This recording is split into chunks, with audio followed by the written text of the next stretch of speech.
Good afternoon or good morning, depending on whereabouts you are in Australia today. My name's Dr. John Bates. I'm the Research Director at the Bushfire and Natural Hazards Cooperative Research Centre, and I will be your host for today. Welcome to the 2020 Australian event to recognise the United Nations International Day for Disaster Risk Reduction, brought to you with the support of the United Nations Office for Disaster Risk Reduction, the Bushfire and Natural Hazards CRC, and the ABC. As we begin, I would like to acknowledge the First Nations owners of the lands across Australia on which we're all meeting today, to pay respect to their elders past, present and emerging, and to acknowledge that these lands have always been and will always be places of teaching, research and learning, and also to acknowledge the elders from all other communities that are joining us here today. During the event today, to try and get the audience engaged and to give you a chance to join in the conversation, we'll be running 3 polls. When they come up, they'll be open for just a few minutes each time, and that'll be a good chance for you to share your thoughts with us, and we'll share them with the audience. Each year, the Bushfire and Natural Hazards CRC hosts a free public event for the International Day for Disaster Risk Reduction at venues around Australia. This year, of course, is very different, so we're holding the event online. The United Nations Office for Disaster Risk Reduction has declared the 13th of October each year as a day to remind the world that disaster risk reduction is an important task that we all need to be a part of, and something that is what we need to do to try and limit the impact on people across the world. As we go through the program today, we have a group of people who will come and join with us to talk through from their perspective. And given that this is now the 5th year of the United Nations Sendai 7 campaign, and the international focus this year is on the increasing the number of countries with national and local disaster risk reduction strategies and the way that those are working. The CRC's planned this event to showcase what Australia is doing in its move towards that target through the 4 phases of emergency management, through mitigation, preparation, response and recovery at the national, state and local level. And our panellists today will address those questions for us. It's important to understand that good national and local strategies for disaster risk reduction must link in areas such as land use planning, building codes, public health, education, agriculture, environmental protection, energy, water resources, poverty reduction and climate change adaptation, and there's many more. And I think the last 12 months in Australia alone has shown us how much we are at risk from the disasters caused by natural hazards, and potentially the benefits that can be gained from having good national strategies for disaster risk reduction. You can measure good disaster risk governance in lives saved, in fewer disaster affected people and reduced economic losses.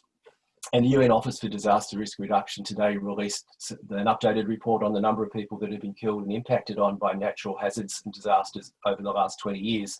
And it is still a number that is unacceptably high. And in the words of the United Nations Disaster Risk Reduction Office Secretary General Special Representative Mami Mizuturi, it's time to raise our game if we want to leave a more resilient planet to future generations. And now we might pass over to the poll results if we have some, and see how we go. So the question on, do disaster risk reduction strategies look really different depending on where you live, what you do and who is in government at the time?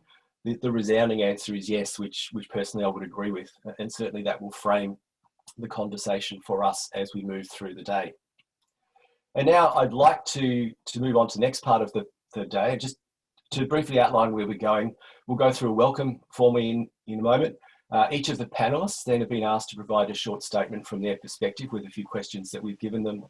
We'll move into a period of Q&A, and for the Q&A, there is a Q&A box that you'll find in the toolbar on the bottom of your screen.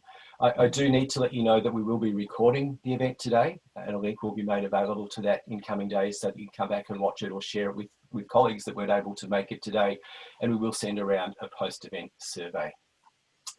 Now it's my pleasure to introduce Dr. Katherine Woodthorpe, the Chair of the Bushfire and Natural Hazards Cooperative Research Centre, who will then be followed by Craig Reucassel, an ABC TV presenter who will be well known to many of you. Thank you, Katherine. Thanks, John. Hello, everybody, and welcome from me. I'd like to start also by acknowledging that we're meeting on many different Aboriginal lands around Australia today. Personally, I'm on Camaragal land, and I pay my respects to all their elders, past, present, and emerging, and to all First Nations people who might be attending today. For the Bushfire and Natural Hazards CRC, events such as the International Day for Disaster Reduction build upon our long tradition of research, knowledge, and utilisation. As John said, we've been hosting this public event around the country since 2014, last year in Brisbane, prior to that Adelaide, Sydney, Melbourne, Perth and Canberra. And as he said, this year of course is different, so we're holding it online. Interestingly, although it changes the dynamic compared to meeting in person, the upside is that a larger number and a wider range of people are able to participate, so there's some good comes from that. This is core business for us. It's an excellent example of how a research centre should operate. It's about bringing a diverse set of partners and other interests together to discuss and learn how research is supporting better decisions, better policy, and better operations around natural hazards. Researchers are often accused of talking just amongst themselves. Today is the antithesis of that. We have a panel and an audience full of researchers, representatives of governments of all levels, community groups, fire and emergency services, and private industry. Research is not only for scientists. Everyone involved in emergency and natural hazards management needs to better understand how research is being used and how it can be used in the future. And now to give you an update on that future. The Bushfire and Natural Hazards CRC was established by the Australian Government in 2013, and we're now in our final year. We've shown that the current program of research delivers significant benefits to all of our emergency management partners and, importantly, our key stakeholder, the community. And so, in July this year, the critical need for our work to be ongoing was recognised in an announcement by the Australian Government to transition the Bushfire and Natural Hazards CRC to a new All Hazards Research Centre. This initiative is most welcome and timely given the bushfire season we've just had, the pandemic we're now in the middle of, and the potential for a La Niña extreme weather season just ahead of us. We all recognise the need for an evidence base to meet these current and future challenges. We're now able to think and plan beyond that final year, this final year, and into the years ahead. And together with all of our partners, we're asking what this future research entity might look like and what should it do. We've learned much through research and had a huge impact, including the saving of lives, but there is still more to do. In many forums, including this event today, we must continue to ask the difficult questions and be prepared for complex answers. We must continue to identify what we don't know. We cannot keep doing things the same way. We must prepare for future risks.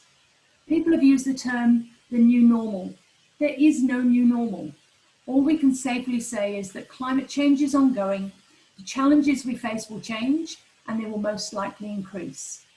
Equipping us to understand these risks and face them is the role of research. And the Bushfire and Natural Hazards CRC and its successor, a Natural Disaster Institute, will be there to enable researchers to fulfil that role. This public forum for the International Day for Disaster Risk Reduction provides yet another valuable opportunity to discuss this future, and I'm really looking forward to the discussion today. Thank you. It wasn't a fire, it was a storm. It was a firestorm.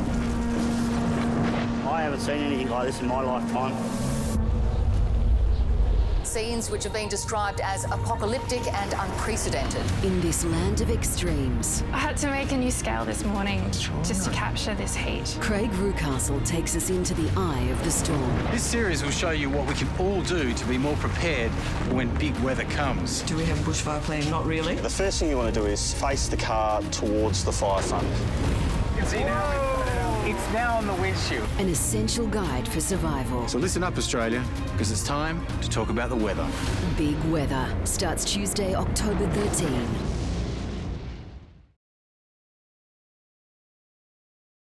Hello and welcome to the International Day of Disaster Risk Reduction. My apologies for not being able to be there live. It's stuff up entirely on my part, which is a shame because it's a ideal conversation to be having on this day. Big weather and how to survive it exactly looks at this issue of how do we reduce the risk from disaster events. And it actually probably pulls on a lot of the knowledge that you guys have contributed to this space. And it's about trying to get it to a broader part of the community. It looks at the effects of climate change, but it's looking more at how we have to deal with that on a day-to-day basis when we see that our fire seasons are extending. We're looking at more floods, for instance. We're looking at different weather challenges, and we're looking at how we actually educate the population to prepare for those. And that, I think, is a big part of the challenge. So thank you to you guys for all the help that you've had in the process. Our emergency services and the Bushfire CRC has been very important in the kind of research for this show. And I must say that we saw some incredible bravery and amazing people on the front lines trying to battle our fires and our floods and also protect individuals. So it was quite incredible. And thanks to all those involved. Now, I've got some questions here. What is needed in our society to change the way we assess our own risks in natural hazards? Very good question. One of the things that was really common, I think, being in disaster zones was talking to people who, I guess, had been through disasters before, with the kind of people that, I know a fire, I know how that's going to operate. And so they're the people who are more likely to, I guess, stay rather than leave. But the hard thing was when you were dealing with something on a different scale. It's like, how do you communicate that, no, this is not like the fires you've seen before. This is not like the floods you've seen before. We understand that you're experienced, but this is on a different level. And that's one of the really hard things to communicate. And I think we need a system to make that really clear, I guess, to make a really clear system to communicate to people about just the scale of the threat. And I think it got through to some people. It's interesting. I spoke to a few people who said, we stayed, we defended our house, we probably saved it, but I would never do it again because they were just quite traumatized by it. And they don't want to go through that again. So yeah, how to communicate the scale of the threat, I think, is a really hard one, and we need to come up with a really clear way to communicate that to people. One of the difficulties of this, and I know this happens a lot, is that we were in a fire zone, I guess. You see what happens is that one day a warning is put out that says, this fire tomorrow is going to be on this level. It's going to be a hit here. And everyone prepares for that and leaves or prepares and gets ready for something to hit that level. And then if the next day it doesn't hit that level and it's down here, there's this kind of, the next time you put out a warning, people are not it's not acting in the same way. And that's a really difficult thing to balance. How do you ensure that we communicate risks to people and make sure they know it could be this bad, but don't make it so they think, boy that cries wolf. Never actually happens that way. So that's a big challenge, and look, I'll leave that in your capable hands. Next question. You're about to release Big Weather. A good chance to explore and experience the impacts of emergencies caused by weather extremes. Based on the experience and the people you've spoken to, would you say that we have a good risk reduction strategies across Australia that are reducing or have already reduced disaster risk? Or that too much of our risk reduction might be better badged as risk deflection, or a combination of both? Look, I think it's definitely a combination of both. I definitely think that we have some good policies there to deflect the risk. And I guess there's short-term and long-term risk. One of the things that was quite surprising about last fire season, for instance, was not only do we have the fire chief's warning this was going to be a problem for ages, we had the retired fire chiefs as well. I caught up with the fire chiefs in October before the midst of the fire season, and they all knew that they were going to be hit by one of the worst fire seasons ever. It's not only that they knew, I mean, insurance companies weren't giving out insurance because they knew that the fire season was really changing. We knew about this a long time beforehand, and yet we didn't make that next level of preparations. And the question as to why we didn't do that is an interesting one. Despite all the knowledge that this was about to happen, in some cases we seem to respond flat-footed to it. And I don't know if that's caught up in a climate debate. I'm not sure if that's what it was about. But we need to recognise that, climate debate or not, that we have to prepare for these risks, and they are increasing, and that's going to require more investment from governments and more preparation. A lot of it at the moment is left to people who are volunteering, people who are literally taking time out of their full-time jobs, their businesses, to actually do the work. And I think there needs to be more coordination of that, and that needs to come from top down. That's what I saw. If there's one thing you could do to accelerate real disaster risk reduction in Australian communities, what would it be? I think just more education. We probably need ads out there. We need more education just going to the average member of the public to kind of almost hammer it home. It's interesting when we went to deal with some families and talk to them about whether they had a bushfire plan. And they were like, yeah, I've thought about it. It's in the back of my head. But when we then actually put them through it and tried to get them to actually do it, it was a very different situation. So I guess more education, getting more people to engage more actively, not just in the back of their mind about the threats that are coming, is the way forward. And I think that needs kind of coordination on the state and federal level, and it needs education, it needs advertising, it needs, people going to schools, which I know already happens, but more of that kind of stuff to make sure that it moves from that back of the mind thought to being real front of mind and really practiced. Good luck with the rest of the day. I'm sorry I can't be there to take more questions, but hit me up on Twitter. Cheers. Thank you, Craig, and thank you, Katherine. Now we've got time to go through. We've asked each of the panellists that we've got in the virtual room with us today to give a 3 to 5 minute introduction from their perspective around disaster risk reduction, what it means, and what are some of the challenges and opportunities they face at the level that they're at. You will get a chance to ask questions through the Q&A function. Again, you'll find that at the bottom of the screen if you just click Q&A. I do ask, though, that you please keep questions short and to the point. And because the theme today is around disaster risk reduction strategies, if you can keep your questions focused on those, they'll certainly be prioritised and will be more likely to be asked if we get a lot of questions coming through. And so with the panellists today, we'll go through them one at a time. I'll only do a very brief introduction because we don't have much time.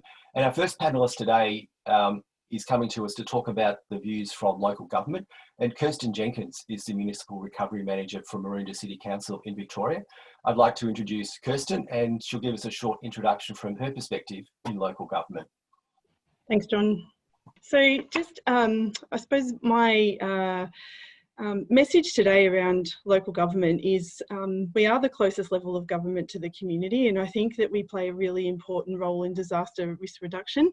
One of the key messages is around a one-size-fits-all approach. Just it doesn't work in disaster risk reduction, it doesn't work in recovery, and it doesn't work in preparation. And I think local government play a really important part in terms of advocating around local knowledge, around land use planning at the local level, and really understanding what those risks are at the local level.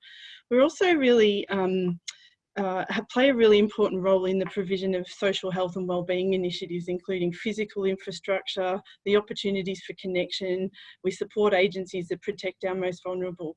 So we have a risk reduction role and also a resilience role within our community. Maroondah, flooding doesn't generally get as much media attention as bushfires. I think once the water's gone away, the damage that's left is it doesn't seem to show the same amount of picture. And Maroondah has been doing some really significant work around our flood modelling, and that's one of the biggest risks. We're located in metropolitan Melbourne, And I acknowledge that government structures within the states of Australia obviously have different roles and responsibilities. So at a local level, we can really, just from a flood mitigation perspective, we can influence development proposals, our mitigation works and capital works programs. We have a really good relationship with the Victorian SES where we can work together to raise that community risk awareness. And I really, what Craig was talking about in his video around community understanding the risk that they face where they live is such a challenging environment. And I think until you've really experienced a disaster, getting the level of engagement within community about those risks is a challenge for all levels of government and all agencies.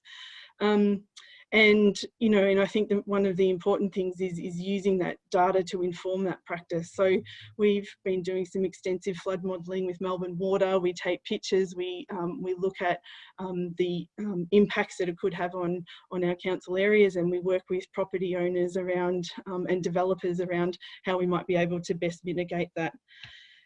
And just, I think from a local government perspective, I've always found the challenge that not many people actually know what we do. We do more than roads, rates and rubbish. And I think when decisions are made to meet immediate needs, say to following disasters, local government are usually the ones that are there for the long run. We enact those regulatory standards that, may be changed based on political reasoning. We have to find a balance between supporting recovery outcomes and actually reducing public health and wellbeing risks following a disaster and public safety risks. And local government as an arm of the state government, that is our role to really put those standards into place. And just lastly, I think, we've mentioned it really is around some of the challenges are around community expectations of government response after disaster. And I think that comes down to that level of resilience and risk awareness. Often the media portrayal of the disaster is difficult to manage. And the pictures on the screen along the bottom, one is a picture from a Haiti camp following the earthquakes, and the other one is a flooding, I think, in Hay, where there's air conditioners, there's shelter, there's a whole range of different, I suppose, expectations for providing that relief. Function and really how we manage those community expectations about that. And that was all. Thank you. Thanks, Kirsten. Now, before we move on to our second presenter, we do have another poll that we'll put up now. So that'll be up for a couple of minutes if people want to have a look and say, give us your opinion on this one. Interesting question. You can only choose one. So choose the one that you think is most important to you. While you're doing that, our second presenter is Melissa Pexton. Melissa comes to us as the Director of Risk Capability and Analysis for the Department of Fire and Emergency Services in Western Australia. But she also was, before that, was working for the WA Local Government Association, so provides a nice bridge between local government and emergency services. Mel, welcome, and over to you. Thank you, and thank you, Kirsten. A really lovely segue for me, and having spent 5 years, as was just explained, I certainly can appreciate all those challenges that you're talking about. And I guess that's how I come today, with that lens of both the state and local government. And, one of the key messages, I guess, from my perspective around what does a good disaster reduction strategy look like, for me, it is about really understanding each other's perspectives and context. I think from a governance perspective, agencies and government agencies certainly have that authority and understanding from the data that they can access and from the information that they have available to them, as well as the policy levers, to really set some really strong strategic and comprehensive frameworks. However, we really need to get a good understanding of what that's going to look like on the ground. And it really forms part of that policy and practice nexus for me around making sure that our disaster risk strategies really contemplate in a very conscious way what that looks like on the ground. After all of these emergencies do happen out in communities, and it's one of the key things that I certainly feel is that two-speed sort of approach that we find ourselves in sometimes with these strategies. So at a state level, we're often challenged by needing consistency and understanding to get our data improved so that we can advocate and continue to consider things like better investment for mitigation and those types of things. And echoing Kirsten's comments around the challenges of local government and trying to get communities to understand that risk. Often it's not until they're impacted that they genuinely understand that there are things that need to be done. So from my perspective here in the state government role at DFES, we have been spending quite some time since 2013 trying to really get a handle on the risks that are likely to impact Western Australia. Under our emergency management framework, we have 27 prescribed hazards, both natural and not natural. And this has been culminating in an annual preparedness report, which you can access online. We look at the risk profile. We look at the capabilities that we think are required to meet those needs. And we do an analysis each year which talks to some of those opportunities and insights, I guess. And I think COVID has really given us all a bit of a shake in terms of the catastrophic nature, but also those cascading complexities that are really bringing some of these conversations to the fore. So from a governance perspective, whilst we feel that we have had some rigour around the understanding risk component, I think it is really an interesting theme this year, because I think that's where we're at. We really need to take stock of, are our policies going to stand up as we move forward and as we try and experience particularly the big weather side of the house. So for us, we know that we've been doing some good work in this space, but I think from a governance perspective, it is really time to take a little bit of stock and make sure that we are understanding the context of all of these key players and making sure we can collaborate and move forward together. Right. Thanks, Mel. So we might just take a little pause now and see whether we've got the results from the survey to put up. And we do. And what's that telling us? It is telling us that local matters. And I think if we listen to what Kirsten and Mel just said to it, I can see Kirsten nodding in the background. But what it is telling us too is that everybody has a role to play. And I think the thing that I've taken out of those first 2 points is that perspectives matter. And I think if you look at poll number 1 and poll number 2, it does matter where you sit. It does matter who's making the strategy, and it does matter where you try to do things that make a difference. So on that note, and being from a research centre, research is really important in what we do and how we go about things. And it really informs the way that we change, in fact. And so I'd like now to introduce Professor Lisa Gibbs. Lisa is the Director of the Centre for Disaster Management and Public Safety at the University of Melbourne and is a researcher at the Bushfire and Natural Hazard CRC. Has a really interesting background, and I'm sure Lisa will provide a really good research insight into what recovery looks like and some of the challenges that she's seen. Thank you, Lisa. Thanks, John. And yes, just to provide the context, as John said, I'm a public health researcher at the University of Melbourne, and the research that we're doing has really been focused on the recovery period after disasters and what can we learn that will reduce the impacts of that disaster experience. So our research began with the Black Saturday bushfires in Victoria, and obviously the primary purpose was to learn about ways we could support people affected by that event, but also to learn what would inform our efforts for future disasters. So how can we make a difference? How can we reduce the impact from these events? And we work really closely with end user organisations, so government and agencies, including fellow panellist John Richardson from Red Cross, to really make sure that the experience on the ground guides what research we conduct, and then that the research that we do feeds back into that practice. And it was really interesting, early in the piece, I was talking with one of our partners at the time from Emergency Management Victoria. And she was really honest with me, and she said, look, your research is really interesting, but I'm not really sure what to do with it. I'm not sure how we should use that in the work that we do. So that was really helpful. And what we've done ever since then is try and take things one step further. So conduct the research and then look at, well, what might recommendations be that will be useful in the field. And you can see this is just an overview of recommendations that came out of the Beyond Bushfires study. And I'm not going to go into each of those now, but you can see there were different audiences for different strategies. And what was interesting for us was that our initial focus was on mental health and wellbeing, and the social influences on that. So the differences that social connections can make. But so much more came through about what was connected with the recovery experience. And so now we've moved to a recovery capitals approach, which you'll see on the next slide. And that really recognises that while all of us tend to have our areas of expertise, people living with the disaster experience are dealing with it on so many different levels. And so now we try and take account of the influence of the natural environment, and I'm working across the icons here, social capital, financial, cultural, political, built and human capital. And how do they all influence each other in the recovery experience?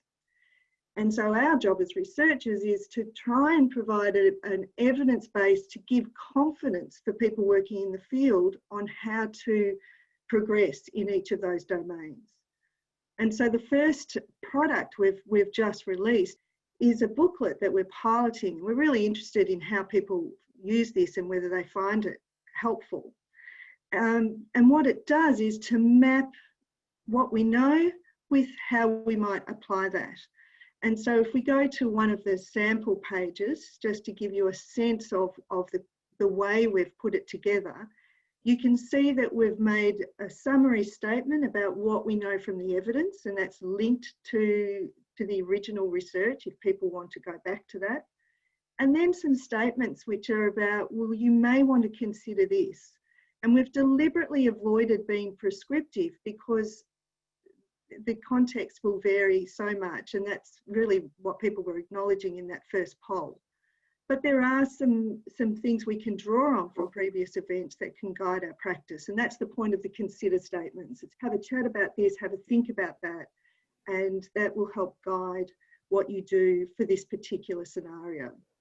And what we've done is we've done that for each of the capitals. So if you go to the next, you can see we've done something similar for social capital. I'll leave that with you as something that may be a useful resource, but I guess, you know, it's an ongoing challenge for us to marry the evidence with practice. How do we work together to promote best outcomes, and where do we find the best data to guide our research or to guide our practice? Ideally, there's existing data that's being collected as a matter of course anyway. For instance, we've had great insights from looking at academic outcomes for students pre and post disasters.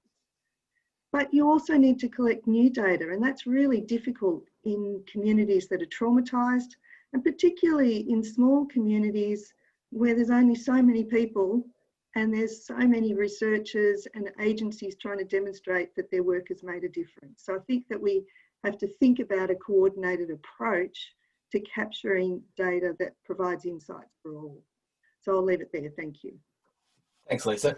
And now it's probably really good to move straight on to John Richardson. So John is the National Resilience Advisor at the Australian Red Cross. And whilst Lisa does her work in the research space, John sits on the other side of that conversation, trying to translate that research into practice and really walking through with people who've been impacted with disasters. What is their journey? What is their pain? What are they going through? So John, over to you. Thanks, John. So John said to me, rather than look at you, perhaps if you can put up a photo so that people can look at that. And he also said, perhaps imagine yourself into the future, which is when someone with a vivid imagination like myself, that can be very interesting. So this photo is sort of inspired perhaps what I'm going to talk about. So on an International Day of Disaster Risk Reduction in the near future, you go for your usual pre-dawn paddle on Port Phillip Day and you revel in the majesty of it. Angelic David Hobson-like voices sing as the sun breaks over the horizon, and you return to shore refreshed and you feel that something has actually changed. In the car, on the radio, the DJs in between toilet gag humour announced that the National Dynamic Disaster Resilience Index, which measures real-time a range of community indicators based on the Australian National Disaster Resilience Index, is trending lower at the moment. And the DJs exhort people to build their community connections. You got to get out there and meet your neighbour, booms the voice through the radio. You smile that, like the All Ordinaries Index and contact tracing, how technical and scientific knowledge has become part of the vernacular. The National Risk Reduction Council, chaired by the country's Chief Resilience Officer, a statutory position that's responsible for ensuring Australia is able to meet its shocks and stresses that our environment and circumstances bring, meet to consider the next iteration of the National Disaster Risk Reduction Framework. The Council is informed by its strategic membership that is representative of the Australian community, that includes business, community sector, researchers, those with lived experience, First Nations peoples, city and rural organisation, and the voices of those who may be more at risk of the impacts of disaster. And will advise the National Cabinet on priorities for the next 5 years.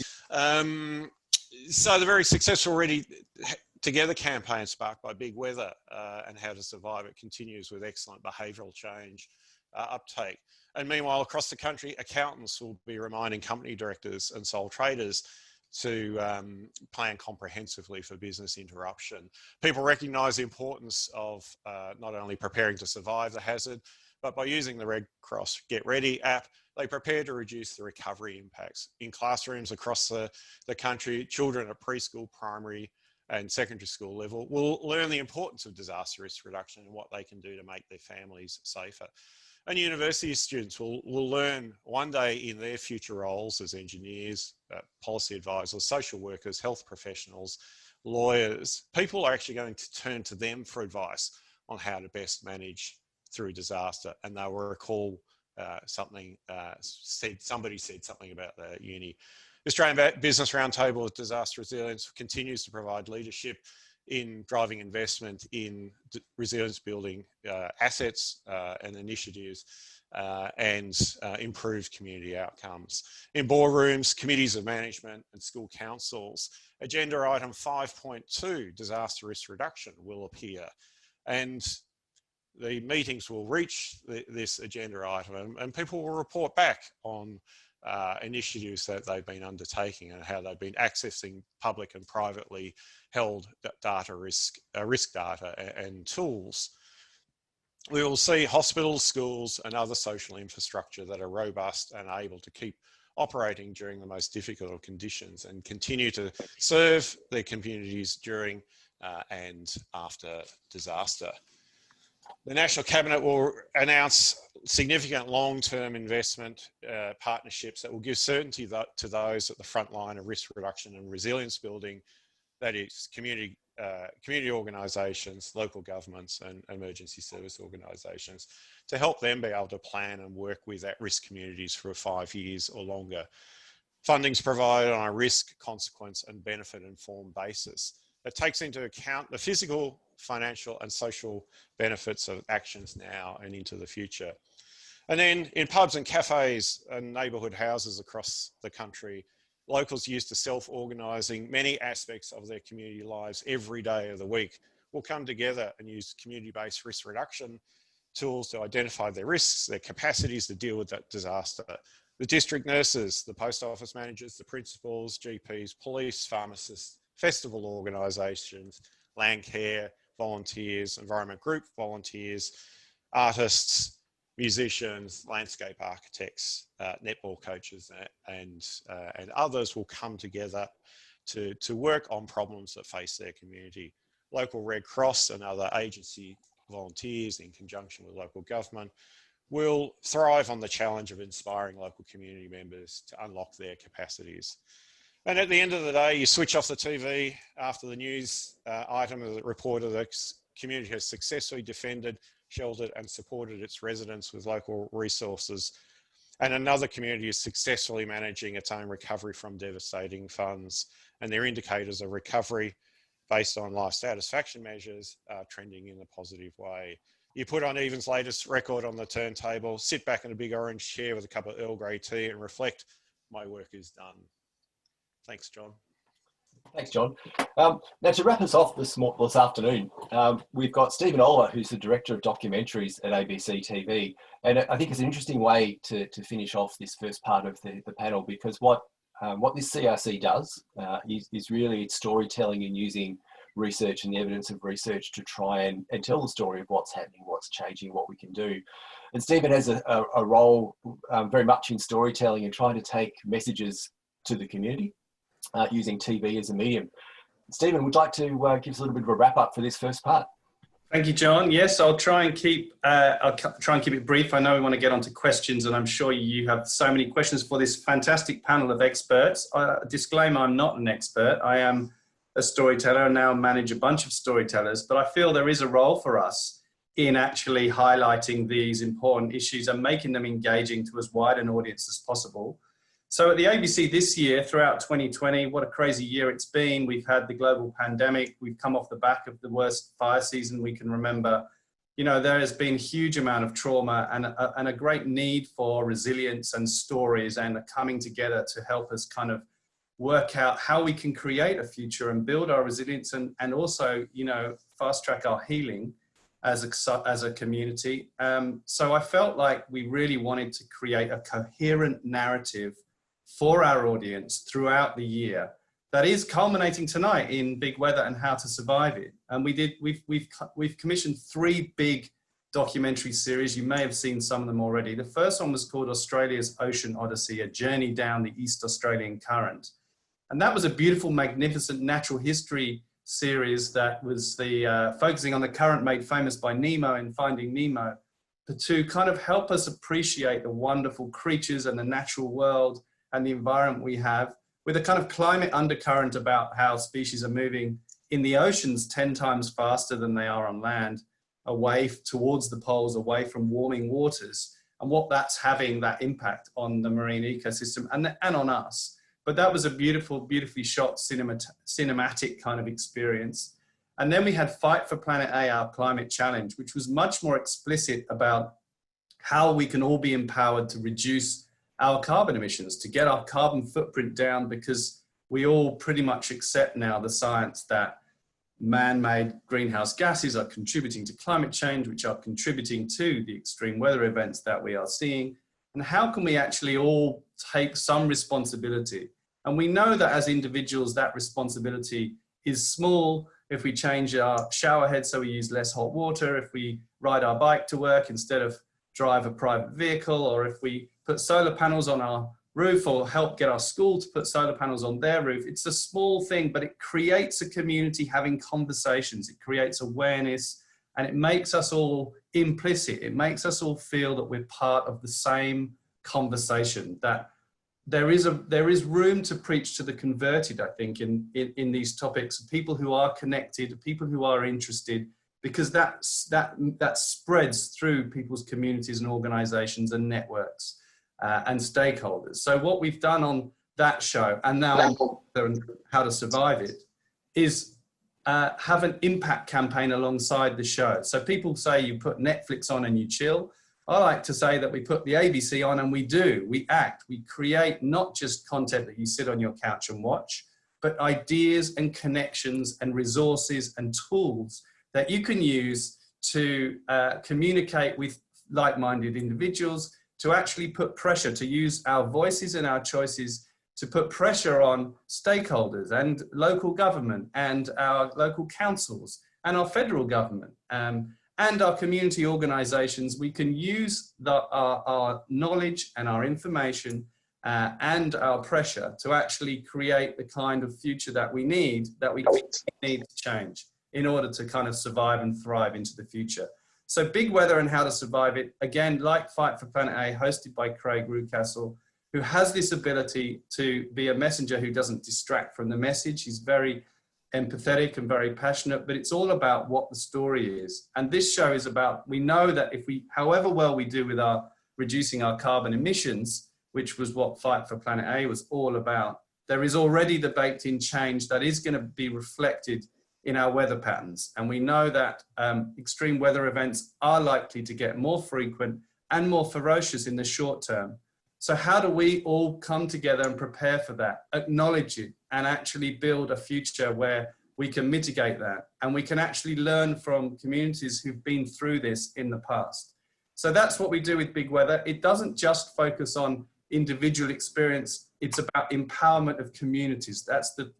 That's really the key message. It's about the hashtag is ready together and know your neighbor. If you know who's vulnerable, who has livestock, who's got vehicles, who has water, who has a great knowledge of the local environment, who's vulnerable, who has old people in their house, you actually come together and support each other. That's actually not just being resilient in the face of these adverse situations. That's actually helping the healing and the support and the mental recovery that is going to be needed. So Big Weather and How to Survive It is a kind of toolkit. It's for Australians to be prepared.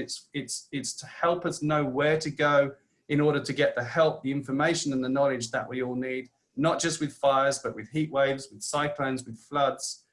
It does do some small bits of advice about what you might happen if you're in the worst case scenario where you actually are in a car and you're facing a bushfire or a flood, but it's more about how does a community come together and prepare in advance and actually take the lived experience from those communities that have been through it and use that to good effect. And what we've learned from those communities is an incredibly effective part of the healing is actually providing that information and that learning and those tips and that advice to communities that haven't been through it. That's actually an incredibly kind of useful two-way process. So that's what we hope the show will do. We want to get conversations started.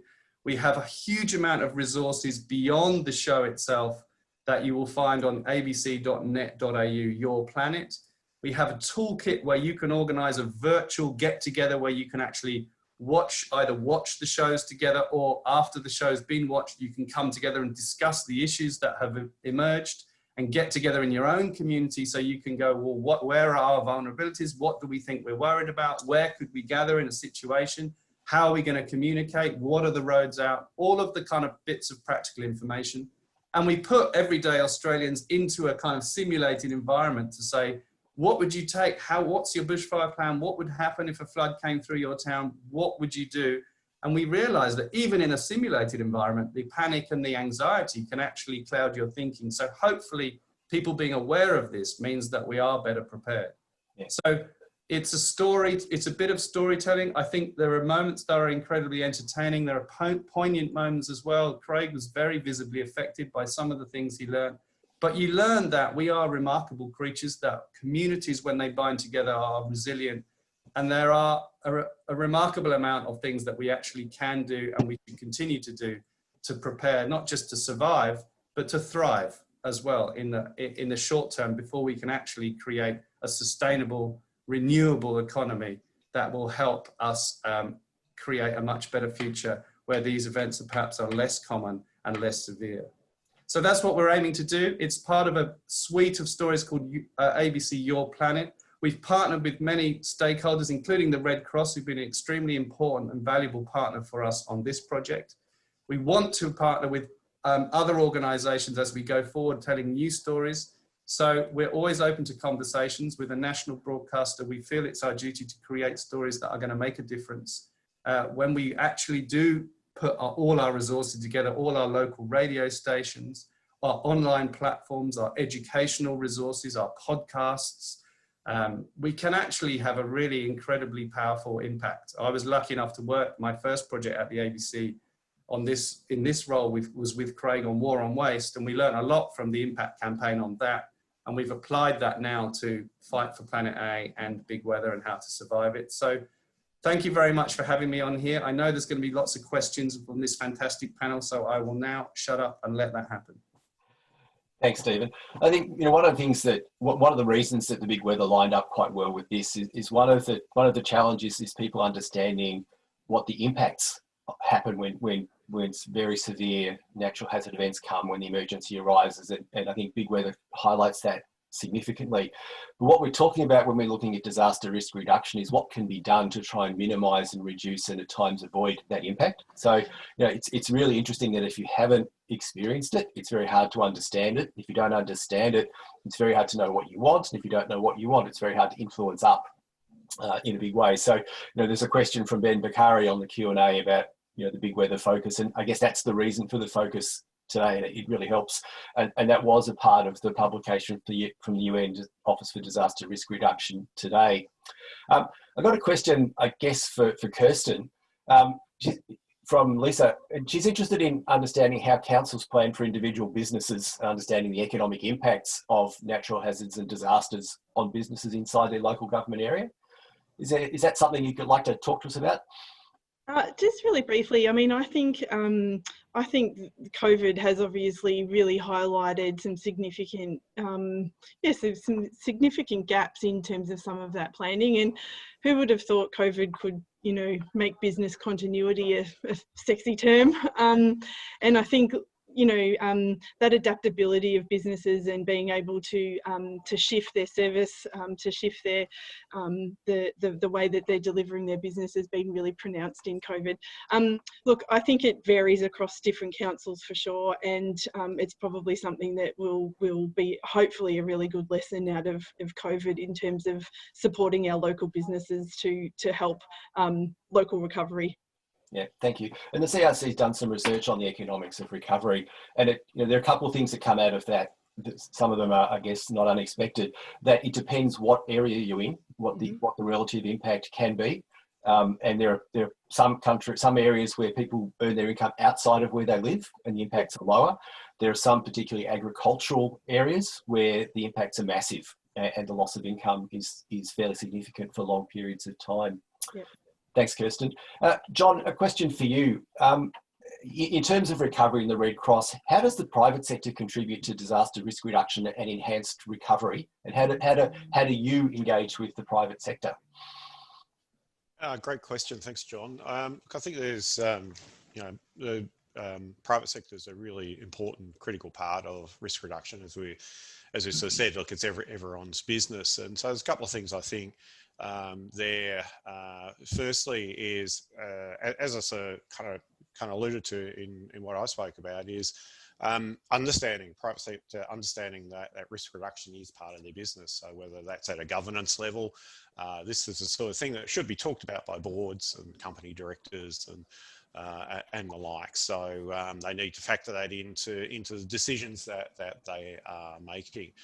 There's a couple of other things that they can then do. They can think about, well, you know, where's our focus as customers? It might be our clients or whatever it is. Can we use our reach to amplify messages? And so, you know, we've had conversations with the members of the Business Roundtable around amplifying the Red Cross sort of preparedness messaging. So if you think they have extraordinary reach across the country, thinking about small businesses and, you know, they're locally based. They know what's going on, particularly when you start thinking about the really small ones like, you know, retail, hospitality, and others. They know their people, and so again, they can be good conduits into community. They can be good conduits back from community in terms of community sentiment. And finally, I guess the thing is that, you know, there's sort of resources, you know, there's resources funding that might be available. We know a lot of sort of medium and larger size enterprises have philanthropic arms, and to go and sort of support community-based risk reduction activities over a long term, I think that's the important thing. So, you know, sort of funding for sort of short-term activities is difficult. So being able to support kind of community-based risk reduction activities in a sustainable way is another great way that the private sector can support risk reduction. Thanks, John. Lisa, a question for you. Looking at the research you've done, you've done the Beyond Bushfire study, you looked at 10 years. There's a question that's come through from the Emerald Community House around the differential impact on women, and that women often suffer more and for more prolonged periods. Can you give us a quick view from what the research is telling us and what pointers you're getting from that work? Sure, we do see gender differences in various ways, and exposure to violence is an obvious one.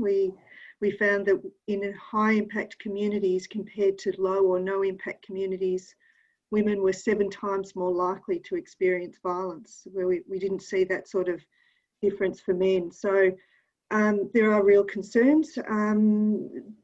I think what we need to be is just a bit more sophisticated about understanding how different groups within our communities may be affected in different ways, but recognising that everybody is affected by a disaster, and that there is a need for everyone to invest in those strategies. It's really difficult to commit time and resources prior to an event that may or may not happen. And often the people who are most at risk are the ones who are least able to be actively engaged. And that's the real challenge. And what we have seen from international research is that advocacy organisations can actually have a really important role in directing resources and attention to marginalised groups. And obviously women are not a minority group, they're, you know, half of our population, but recognising that sometimes organisations like Red Cross can be incredibly powerful in identifying additional needs. Yeah, thank you. I think we do have we're getting close to time. I think we do have one final poll to put up. So if that could go up now, that would be good. And my last question, I guess, is a joint question, both firstly to Melissa and then to Stephen. In terms of disaster risk reduction strategies, what role do volunteers play? And I guess, Mel, looking at where DFES is going as a fire and emergency service, how important is that our volunteers to a disaster risk reduction strategy? And Stephen, when we come over to you, is that something that the ABC could pick up and tell a good story about maybe? So Mel first. Yeah, look, they are critical. They're a critical player. I mean, for a state the size of Western Australia, you know, we have up to 20, in order of 20,000 volunteers who are running, you know, the first responders really for most of our emergencies in our patch. So they're critical in that local knowledge. They understand the context and they come with that emergency management background. So they're really sort of those key linchpins in understanding the risk and also responding to the risk, but also understanding the context of which those events take place. So they're incredibly critical. I will say, though, that they're not without challenge in the sense that we are seeing declining populations. And so, therefore, that volunteer base is like gold at the moment. And we really need to consider around a whole raft of strategies around retention, recruitment, and how we can make that as a sustainable option going forward. Yeah, thank you. And an interesting twist, you know, I run a volunteer SES unit here in Melbourne. The engagement of SES volunteers through the COVID period has been nothing short of fabulous. It's given an opportunity for people to give back, and it's been humongous. And I think, you know, we've had a couple of missing people in Victoria, and the number of volunteers turning out to search has been really positive for us. So it's sometimes opportunities come in ways that you don't expect. And Stephen, over to you just to wrap up. I guess we're nearly at the end. Is there something in looking at volunteers and disaster risk reduction, or is that just a story that no one will listen to? Well, it's a story that we actually cover in Big Weather. You'll see that Craig, in order to get Craig onto the front line and actually see what the volunteers that actually keep us safe go through, he has to go through a training. And obviously, because all of the firefighters, when we started making this show a year ago, were so busy fighting fires, the only place he could go and do that was WA. So he went and got the experience of becoming a volunteer in WA, and that's at the beginning of episode 2. And I think he was shocked at just the level of training and skill and bravery and experience that these volunteers bring. So the volunteers are incredibly vital. As we all know, Australia has more volunteers, I think, than any other country in the world per capita. So that is a really big part of the story, and they are hugely important in all this work. And you'll see them in Big Weather and How to Survive. You'll see what Craig has to go through. All right, thank you, and well said, well said. Now, do we have the results of that final survey just to share now? Look at that. A surprising number of people are disconnected from their communities. I think if we take nothing else out of today, if you have 0 or 1 as the community groups that you're associated with, you should probably be trying to change that to 2 or 3 or 4. That would be a message for us. Just before we close out, I would like to thank all of the panelists, Stephen, John, Mel, Lisa, and Kirsten for your time today. It's been very much appreciated. We do have a couple of videos to finish off for today. We've got a video from the United Nations and followed up by a preview, I guess, of something from the Big Weather tonight. And it's really interesting because the research that we do after natural hazard events, and particularly after fires, tells us that many people have a plan, but they've never practiced their plan for what they would do if a fire was approaching their properties. And there are so many statements that come through in that video that hopefully, well, unfortunately, reinforce time and time again. And, you know, if I go back to the Fort McMurray fires in Canada, there were some stories that came out of that through the Canadian Red Cross that someone had evacuated. They evacuated in a hurry and they took their coffee grinder. And the answer was why? because they had no coffee, no coffee machine. So the ability to make rational decisions at that time is just really, really hard. So on that, thank you everyone for being part of our session today. It was nowhere near enough time to have the sort of conversations that we need to have, but hopefully it was a good start. So please stay with us for the last 2 videos. They should take another 3 or 4 minutes, and we will send a survey around to you. If you've got any questions, please just send an email through to the CRC. And thank you all for your time today.